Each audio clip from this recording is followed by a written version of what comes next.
నీకు గాలేరు నగర్ నుంచి ఏదైతే నిర్మాణ పనులు జరుగుతున్నాయో గాలేరు నగరి హంద్రీనివా లింక్ కెనాలు ఆ మార్గం ఉన్నా కూడా కావాల్సిగానే అనంతపురం జిల్లా రైతుల్ని అణచేయాలా అని మాట్లాడుతున్నారు కాబట్టి రాజశేఖర రెడ్డి గారినే ప్రతి నీటి బిందువులో చూసుకుంటున్నారు కాబట్టి ఈ ప్రాంతంలో రైతాంగాన్ని నష్టపరచాలా, వీళ్ళు వలసలు పోయి కూలీలు పోతాంటేనే తెలుగుదేశం పార్టీ బతికి బట్టగడుతుందనేటువంటి విధానంతో చేస్తున్నారు. కేవలం కుప్పంకు నీళ్లు తీసుకుపోవడానికే, కుప్పంకు నీళ్లు తీసుకుపోవడానికి దాదాపుగా 15 నియోజకవర్గాలను ఎండగట్టేటువంటి కార్యక్రమం ఎంతవరకు సబబని నేను హెచ్చరిస్తున్నా. తప్పనిసరిగా దీని మీద జిల్లా శాసనసభ్యులు దృష్టి పెట్టకపోతే ఉద్యమం తీవ్రతరం అవుతుంది.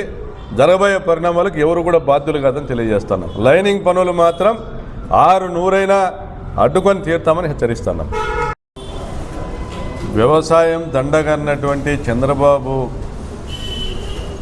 మళ్ళీ అధికారంలోకి వచ్చిన తర్వాత కూడా వ్యవసాయం దండగాన్ని నిరూపించే విధంగా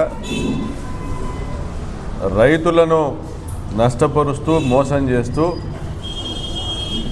బూటకపు హామీలతో కాలం వెల్లబుచ్చుతా అన్నాడు. సరే మోసమే చేస్తున్నాడు కదా అనుకుంటే శాశ్వత ప్రాతిపదికన అనంతపురం జిల్లా రైతుల ప్రయోజనాలను తుంగలో దొక్కుతూ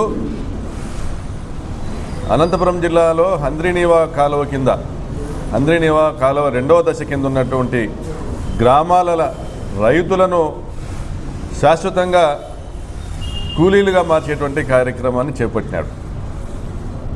ఎన్నిసార్లు వద్దన్నా వినతి పత్రాలు ఇచ్చినా హంద్రీనివా కాలువ 2వ దశను కాంక్రీట్ లైనింగ్ చేసేటువంటి కార్యక్రమాన్ని మాత్రం ఆపడం లేదు Chandrababu.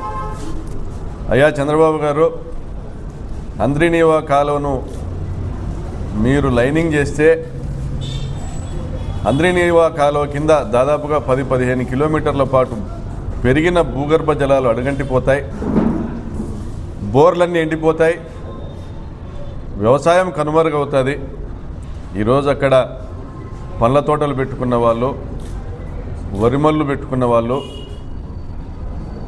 Commercial crops, dry crops, wet crops ఇవన్నీ కూడా వేసుకొని రాజశేఖర రెడ్డి గారు పుణ్యాన హంద్రీనివా కింద భూగర్భ జలాలు పెరిగి కూలీలు రైతులుగా మారడం మనం అందరం చూస్తున్నాం.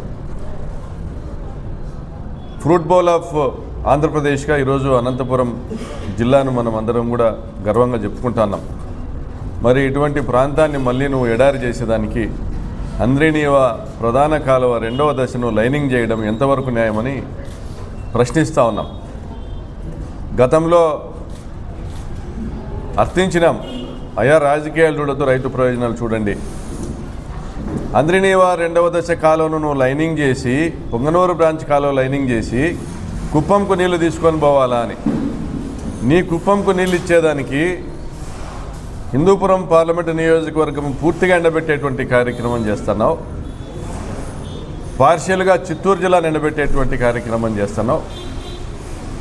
మరి నీకు ఒరుగుతాండేది ఏంది? శాస్త్రీయంగా నువ్వు చేస్తున్నది కరెక్టా కాదని చర్చించినావా? ఇంజనీరింగ్ నిపుణులతో మాట్లాడినావా? రైతు ప్రతినిధులతో మాట్లాడినావా? పోనీ మీ నిమ్మల రామానాయుడుతోనైనా చర్చించినావా చంద్రబాబు నాయుడు గారు? ఈరోజు రాష్ట్రంలో ఎక్కడన్నా పోయి చూసుకోండి,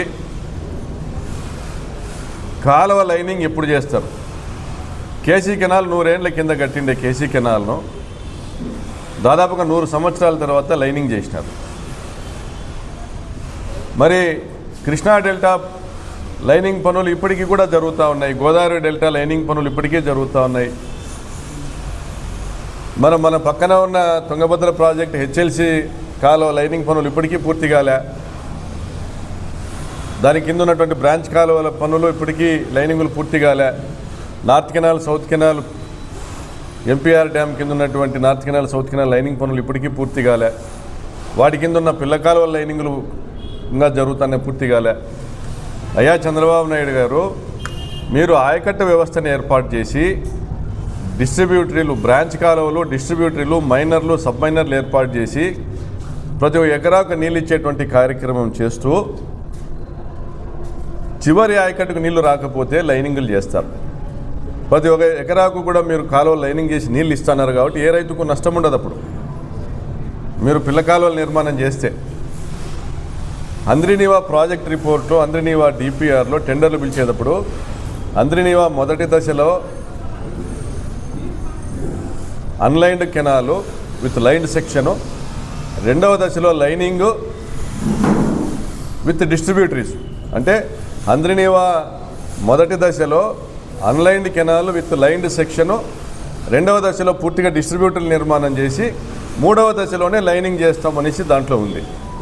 మరి ఏ రకంగా చూసినా మీరు ఇచ్చినటువంటి రాష్ట్ర గవర్నర్ ఇచ్చినటువంటి ఒక డాక్యుమెంట్ను, రాష్ట్ర గవర్నర్ ఆమోదంతో రూపొందించినటువంటి ఒక టెండర్ డాక్యుమెంట్ను, అగ్రిమెంట్ను మీరే ఉల్లంఘిస్తున్నట్లు కాదా?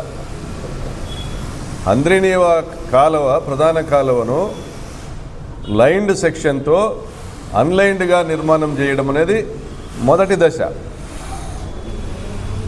ఈ కాలువ కింద ఉన్నటువంటి పిల్ల కాలువల నిర్మాణం చేయడం అనేది రెండో దశ. ఈ పిల్ల కాలువల నిర్మాణం అయినాక ప్రతి ఎకరాకు సాగునీరు ఇచ్చేటువంటి క్రమంలో చివరి ఆయకట్టుకు నీళ్లు చేరకపోతే అప్పుడు లైనింగ్ చేయాలనేది మూడో దశ. మరి ఈ కనీస నిబంధనలు కూడా మీరు పాటించకుండా కేవలము ఎన్నికల్లో మీ ఎమ్మెల్యేలు డబ్బులు ఖర్చు పెట్టుకున్నారు. ఇప్పుడు లైనింగ్ పనులు పిలిస్తే దానికి భూసేకరణ అవసరం ఉండదు. 10% కమిషన్ మీ ఎమ్మెల్యేలకు ఇప్పించేదానికి, 10% కమిషన్ మీరు తీసుకునేదానికి, ఒకటే దెబ్బకు రెండు పిట్టలు అన్నట్లు కుప్పంకు నీళ్లు తీసుకుపోయేదానికి మా జిల్లా రైతులను ఎండబెడతావా?